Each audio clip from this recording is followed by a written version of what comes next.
রসুলের দোয়া, রসুলের দোয়া তিনি পাইছেন কি কারণে? খেদমতের কারণে।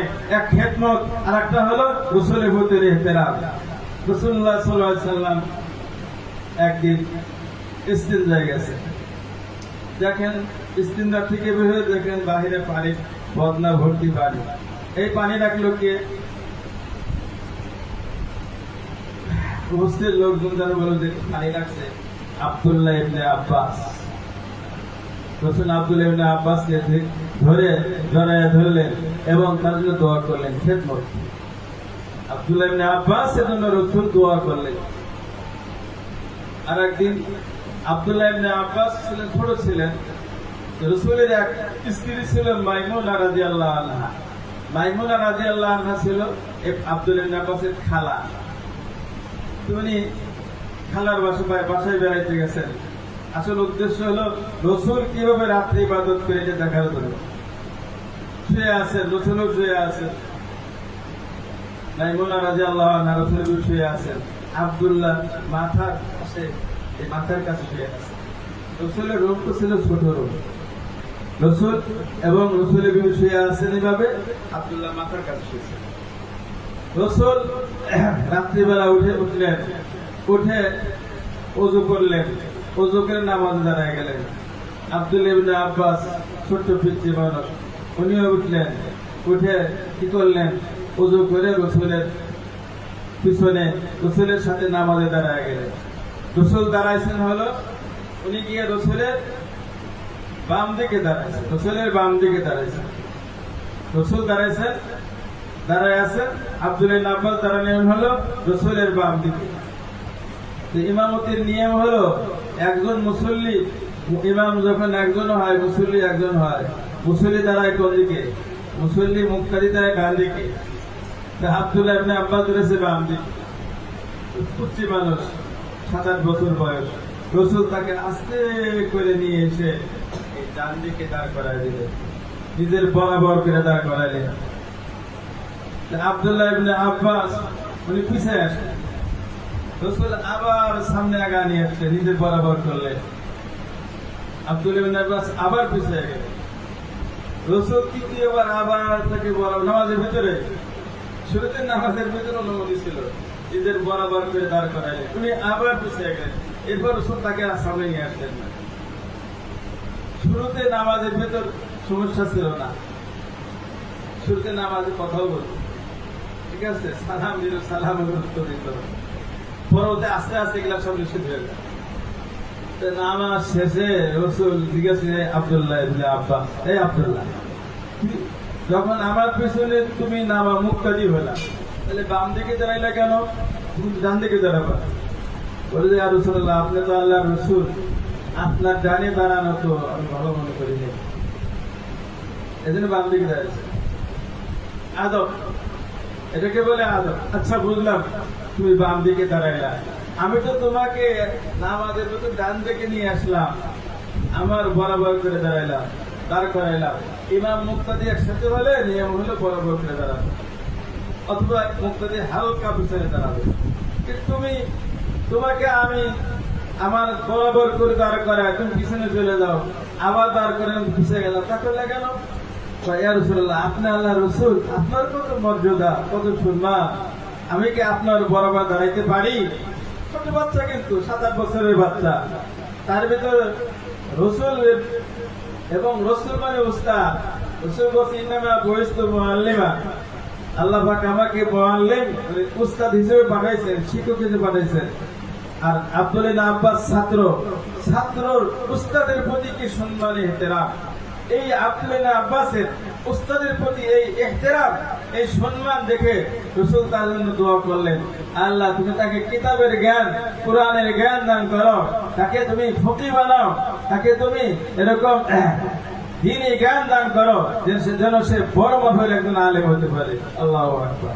এর থেকেই উলামায়ে কেরাম বলেন, এরকম বহু ঘটনা আছে, যদি কেউ ভালো আলেম হতে চায়, ভালো হাফেজ হতে চায়, তাহলে পড়ার 1 নম্বর হলো কোরআন দ্বারা প্রমাণিত মনোযোগ হওয়া লাগবে। 2 নম্বর হাদিস দ্বারা প্রমাণিত রসুলের উস্তাদের মহব্বত থাকতে হবে এবং উস্তাদের সম্মান থাকা লাগবে। 3 নম্বর যেটা হাদিস দিয়ে প্রমাণিত, যেটা বললাম, উস্তাদের খেদমত থাকা লাগবে। উস্তাদের কি থাকা লাগবে? খেদমত থাকা লাগবে। এই 3টা যখন একজন ছাত্রের ভিতর সমাবেশ ঘটে, পড়ার প্রতি মনোযোগী, উস্তাদের প্রতি মহব্বত, ভালোবাসা, শ্রদ্ধা এবং প্রয়োজনের উস্তাদের খেদমত, একটু পানি আগে পানি পান করবে, একটু পানি নিয়ে দিল, বাস এরকম খেদমত। ওযু করবে উস্তাদ, একটু পানি বদনা গায়ে দিল।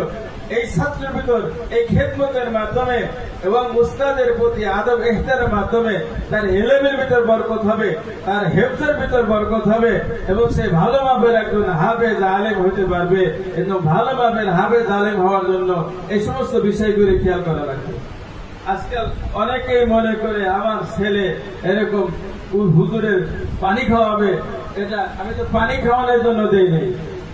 আরে ভাই, আপনার ছেলে হাফেজ হওয়ার জন্য আসছে, হুজুরকে পানি খাওয়াচ্ছেন, এটা তো হুজুরের লাভ যেমন দেবেন, আপনার ছেলের লাভ বেশি, আপনার লাভ বেশি।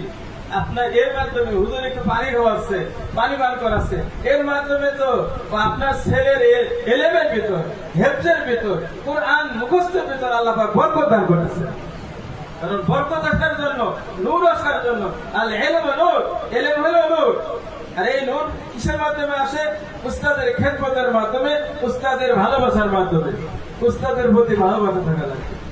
আজকাল ছাত্রদের মধ্যে দেখা যায় উস্তাদের প্রতি ভালোবাসার অভাব, উস্তাদের প্রতি ভালোবাসার অভাব। এজন্য উস্তাদের প্রতি ভালোবাসার অভাব থাকলে হবে না, উস্তাদের প্রতি ভালোবাসা থাকতে হবে, উস্তাদের প্রতি ভক্তি থাকতে হবে, উস্তাদের প্রতি শ্রদ্ধা থাকতে হবে। তাহলে কি হবে? ইলমের বরকত, ইলমের নূর অন্তরে আসবে। আলহামদুলিল্লাহ, এই মাদ্রাসা, মাঠের ভিতরে মাদ্রাসা, আশেপাশে আলহামদুলিল্লাহ বাড়িঘর, বেশ অনেক বাড়িঘর হয়ে গেছে। মাদ্রাসা যেখানেই হোক, সেখানেই মাদ্রাসা যখন হয়, এই মাদ্রাসা এলাকার লোকের জন্য মুসিবত না, বরং এলাকার লোকের জন্য এটা রহমত। বাহ্যিক দৃষ্টিতে মনে হয় এই ছোট ছোট সওয়াল পান, এই যেখানে ইচ্ছা সেখানে দৌড়াচ্ছে, এটা ভাঙতেছে, ওটা ভাঙতেছে, এটা একটা ক্ষতির দিক, বাহ্যিক ক্ষতির দিক। কিন্তু এটা মূলত এটা রহমত। রহমত কিভাবে? যেখানে কোরআন শিক্ষা দেওয়ার জন্য কোন প্রতিষ্ঠান প্রতিষ্ঠিত হয়, সেই জায়গায় আল্লাহর রহমত নাজিল হয় বৃষ্টির মতো। কি নাজিল হয়? আল্লাহর রহমত নাজিল হয়। এটা মানুষ চোখে দেখে না, আল্লাহর অন্যান্য মাখলুক চোখে দেখে। এক সাহাবী কোরআন তেলাওয়াত করতেছে, পাশে ঘোড়া বাঁধা ছিল, ঘোড়া লাফালাফি শুরু করে দিচ্ছে, ওই সাহাবের বাচ্চা পাশে। সাহাবী চিন্তা করলেন, ঘোড়া যেভাবে লাফালাফি করতেছে, ও তো ঘোড়ার রশি খুলে কখনো বাচ্চাকে সে পাড়া দেয়, বাচ্চাকে যে কোনো ধরনের কষ্ট হতে পারে, ঘোড়ার পায়ে আঘাত লাগতে পারে। ওই কোরআন তেলাওয়াত বন্ধ করে, ঘোড়াও শান্ত, ঘোড়ার লাফালাফি বন্ধ হয়ে গেছে। তিনি দ্বিতীয়বার আবার কোরআন তেলাওয়াত শুরু করলেন, ঘোড়া আবার লাফালাফি শুরু করল, তিনি আবার বন্ধ করে দিলেন। তৃতীয়বার তিনি আবার কোরআন তেলাওয়াত শুরু করলেন, বন্ধ করে যখন দিল, ঘোড়া আবার শান্ত হয়ে গেল। তৃতীয়বার আবার কোরআন তেলাওয়াত করা শুরু করলেন, ঘোড়া আবার লাফালাফি করা শুরু করে দিল। সাহাবী এই ঘটনা রাসূলের কাছে গিয়ে বর্ণনা করলেন, ইয়া রাসূলুল্লাহ, আমি রাত্রে এরকম ঘটনা ঘটছে, আমি কোরআন তেলাওয়াত শুরু করি আর আমার ঘোড়া লাফালাফি করে, বন্ধ করে দিলে ঘোড়া শান্ত হয়ে যায়। আসলে ঘোড়া কোরআন তেলাওয়াত যখন হয়, আল্লাহর পক্ষ থেকে সকিনা নাজিল হয়, রহমত নাজিল হয়। ওটা ঘোড়া দেখতে পেয়ে সে খুশিতে এরকম সে লাফালাফি করে।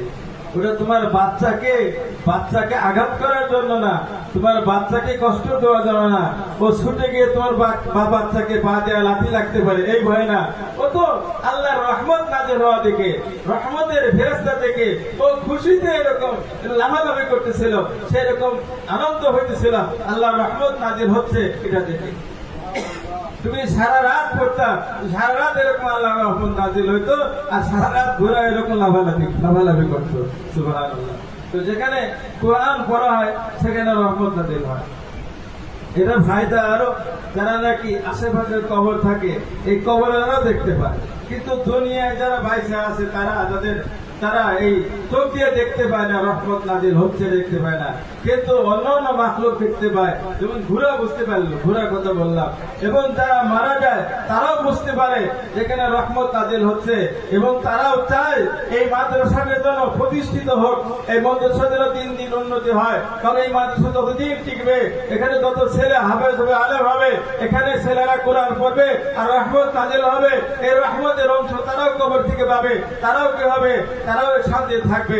এই জন্য তারাও কবরবাসীরাও চায় এই মাদ্রাসা যেন, যেখানে মাদ্রাসা হয় সেই মাদ্রাসা যেন স্থায়ী হয়, সেই মাদ্রাসা যেন উন্নতি করে তার, এবং আশেপাশের লোকজনদেরকে তারা বলতে থাকে তোমরা এই মাদ্রাসার সাথে শত্রুতা তো করবাই না, এই মাদ্রাসাকে সহযোগিতা করো, এর উন্নতি করার জন্য চেষ্টা করো, এর সব দিক দিয়ে দেখভাল করো। এই মাদ্রাসা আমাদের কবরের রহমত নাজিল হওয়ার মাধ্যম হয়ে গেছে। তোমরাও আমাদের জন্য নিজের ছেলে মেয়েদেরকে লক্ষ্য করে বলে তোমরা এই মাদ্রাসা আমাদের জন্য দান করো, তাহলে এই যে কোরআন তেলাওয়াত হচ্ছে, সবসময় কোরআন শিক্ষা দেওয়া হচ্ছে, এর সব আমাদের কবরে আসবে।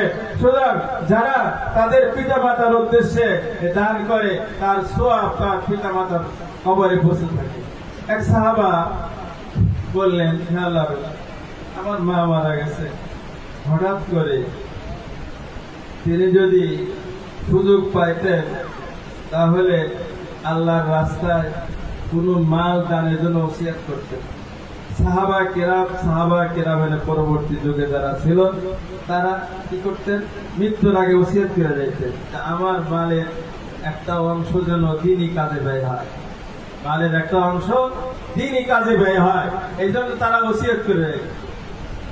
বাকি অংশ যারা ওয়ারিস থাকবে, ছেলে মেয়ে থাকবে, স্ত্রী থাকবে, অন্যরা তারা মিরাজ পাবে, কিন্তু তার একটা অংশ যেন আল্লাহর রাস্তায় ব্যয় হয়, এই জন্য তারা ওসিয়ত করে যাইবে। ওই সাহাবী যখন রসুলের কাছে বললেন, রসুল বলেন, হ্যাঁ তোমার মার জন্য তুমি কি করো, তুমি কোনো মাল, কোনো বাগান হোক, কোনো অর্থ হোক, তুমি তার কবরে, তার রোহে ইসালে সোয়াবের জন্য তুমি কি দান করতে পারো, তাহলে সে এর সোয়াব পাবে। সুবহানাল্লাহ, বেতন দিবি। তাহলে বোঝা গেল কি, রসুলের এই ঘটনা দ্বারা বোঝা গেল, এটা হাদিসটা বুখারীতে আসছে। হাদিসটা কোথায় আসছে? বুখারী। আমাদের দুঃখের বিষয়, আমরা হাদিস বললে বলে হাদিসটা বুখারীর কিনা, অন্য হাদিস কেউ নিতেই চায় না। আরে বাবা, ইমাম বুখারী রহমতুল্লাহ আলাইহি যিনি বুখারীর ভিতর সংকলন করছেন, নকল করছেন, নিজের থেকে তো বানায় লেখেন নাই, উনি অন্যের থেকে শুনে শুনে লিখছেন, এটা হাদিসের কিতাব। এই জন্য সনদ বলে, সনদ, এই হাদিসটা অমুক শুনছে, তার কাছ থেকে অমুক শুনছে, তার কাছ থেকে অমুক শুনছে, সে রসুলের সাহাবীর কাছ থেকে শুনছেন, রসুলের সাহাবী এরকম রসুলের কাছে শুনছেন। সনদ। ইমাম বুখারী রহমাতুল্লাহ আলাইহি তিনি অনেক বিষয়ের দলিল দিয়েছেন। সে দলিল দিয়েছেন সাহাবাদের উক্তি দ্বারা, তাবেঈনদের উক্তি দ্বারা। তিনি নিজেও কিন্তু সেটার জন্য হাদিস আনছেন, ঠিক প্রথম দিচ্ছেন, অন্য সাহাবার কথা দ্বারা দলিল দিচ্ছেন, এবং কোন তাবেঈনদের কথা দ্বারা দলিল দিচ্ছেন। কোন আছে, এমন বিষয় আছে সেখানে কোন হাদিসই আনেন, অথচ আমরা হাদিস বুঝি না, পড়তে পারি না, কিছু করি না। হাদিস যদি বলা হয় পড়ো হাদিস, মূল হাদিসের তো কোনো জবরদস্ত নাই। মূল হাদিসের যে কিতাব, সেখানে কোনো জবরদস্ত নাই। আমরা তো এখন এই বাংলা হাদিসের বই পড়ে পড়ে বড় বড় পণ্ডিত হচ্ছে। মূল হাদিসের কে দেওয়া হয়, দেখো বাংলা বই পড়ে পড়ে পণ্ডিত হচ্ছে, বাংলা অনুবাদ তো ভুলও করতে পারে। কেউ যে ভুল অনুবাদ করে, ধরার শক্তি আছে আমাদের, এটা ভুল অনুবাদ, সেটা তো ওরা বুঝবো না। মূল কিতাবে তো কোনো জেরো নাই, জবরও নাই, পেশও নাই, কিছুই নাই। এটা পড়ার জন্য অনেক যোগ্যতা লাগে, ঠিক আছে, হাদিস পড়ার জন্য।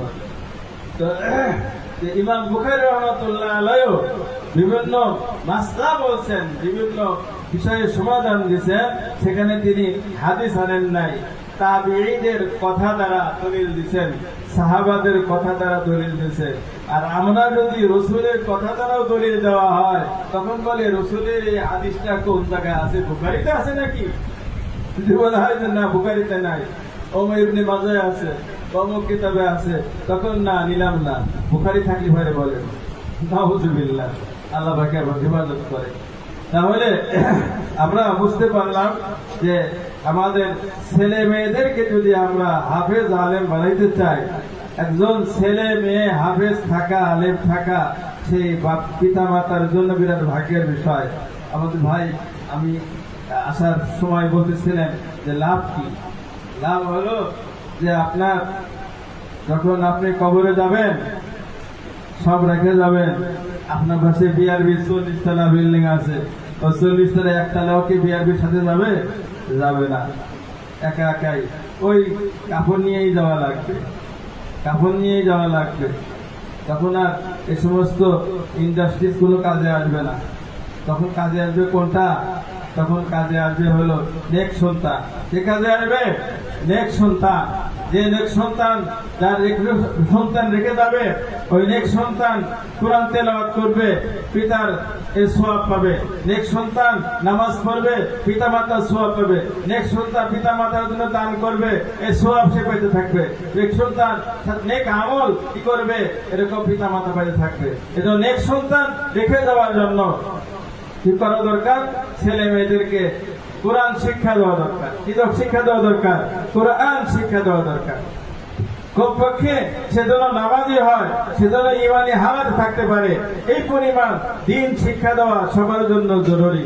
হাফেজ আলেম সবাইকে বানাইতে হবে এটা আমরা বলি না যে সবাই হাফেজ আলেম হবে, তাহলে তো ডাক্তার লাগবে না, ডাক্তারও লাগবে, কিন্তু ইমানদার ডাক্তার লাগবে। ডাক্তার যেন ইমানদার ডাক্তার হয়, ইঞ্জিনিয়ার লাগবে যেন ইঞ্জিনিয়ার ইমানদার ইঞ্জিনিয়ার হয়। হ্যাঁ, এরকম শিল্পপতিও প্রয়োজন, ইমানদার শিল্পপতি প্রয়োজন, সবই প্রয়োজন আছে। সবাই হাফেজ আলেম হবে এটা জরুরি না, কিন্তু সবাই হলো যে ইমানদার হবে, সবাই সকল মানুষকে আল্লাহর কাছে হিসাব দিতে হবে। সুতরাং সেজন্য আল্লাহর কাছে ধরা না পড়ে তার ইমান যেন মজবুত হয়, সে মজবুত ইমানের বিশুদ্ধ ইমানের অধিকারী হয় এবং ভালো নেক আমল নিয়ে যেন সে মরতে পারে। এই জন্য সবার জন্য জরুরি হলো বিশুদ্ধ ইমান এবং নেক আমল। নেক আমল, নেক আমল সবার জন্য জরুরি। অর্থ নিয়ে যাবেন, নেক আমল করবেন না, আমি হোক যেই হোক ধরা পড়া লাগবে, কবরে গিয়েই ধরা পড়া লাগবে।